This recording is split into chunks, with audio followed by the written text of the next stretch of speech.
Hi guys, welcome back to my channel life with Priya Telugu vlogs. So ఈరోజు నేను చాలా సింపుల్గా అండ్ వెరీ టేస్టీగా చికెన్ ఫ్రై ఎలా చేయాలో అయితే చేసి చూపిస్తాను.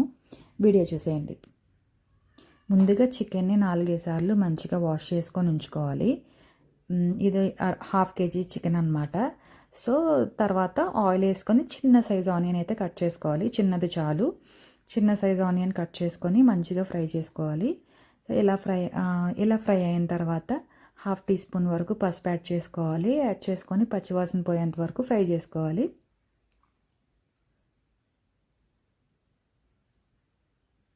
తర్వాత 1 స్పూన్ అల్లం వెల్లుల్లి పేస్ట్ యాడ్ చేసుకొని ఇది కూడా పచ్చివాసన పోయేంత వరకు మంచిగా ఆయిల్లో ఫ్రై చేసుకోవాలన్నమాట. ఇలా మంచిగా ఫ్రై అయిన తర్వాత ముందుగా వాష్ చేసి పెట్టుకున్న చికెన్ అయితే యాడ్ చేసేసుకోవాలి. యాడ్ చేసుకొని మంచిగా కలుపుకోవాలి. మంచిగా మిక్స్ చేసుకొని మూత పెట్టేసి స్టవ్ మీడియం ఫ్లేమ్లో అయితే పెట్టుకోవాలి. చికెన్లోంచి వాటర్ రిలీజ్ అయ్యేంత వరకు మధ్యలో కలుపుకుంటూ అయితే కుక్ చేసుకోవాలి.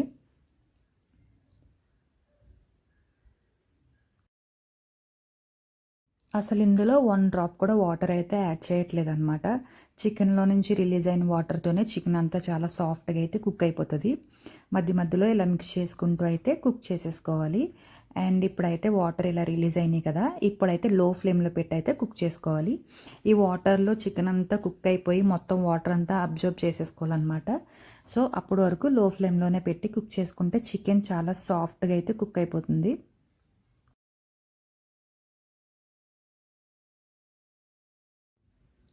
వాటర్ అంతా ఇలా అబ్జర్వ్ అయిపోయిన తర్వాత ఇప్పుడు వచ్చేసి కారం అయితే యాడ్ చేసుకోవాలి. నేను 2 స్పూన్స్ అయితే కారం, 1 spoon salt and 1 spoon garam masala అయితే యాడ్ చేసుకుంటున్నాను.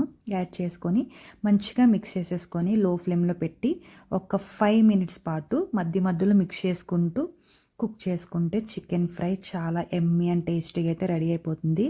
సో అలా కుక్ చేసిన తర్వాత మిర్చి లాస్ట్లో అయితే యాడ్ చేసుకోవాలి. యాక్చువల్లీ నేను మిర్చి లాస్ట్లో యాడ్ చేసిన క్లిప్ అయితే మిస్ అయింది, అందుకనే నేను ఇప్పుడు చెప్తున్నాను. మిర్చి అయితే లాస్ట్లో యాడ్ చేసుకోవాలి. ఫ్రై అయితే రెడీ అయిపోయింది. సో ఫైనల్గా కొత్తిమీర వేసుకొని గార్నిష్ చేసేసుకుంటే మనకి చికెన్ ఫ్రై ఎమ్మీగా రెడీ అయిపోతుంది. ఈ వీడియో మీకు నచ్చినట్లయితే వీడియో లైక్ చేయండి, షేర్ చేయండి, అలానే ఛానల్ సబ్స్క్రైబ్ చేసుకోవడం మాత్రం మర్చిపోకండి. అండ్ ఈ రెసిపీ మీకు ఎలా అనిపించిందో కామెంట్ సెక్షన్లో చెప్పండి.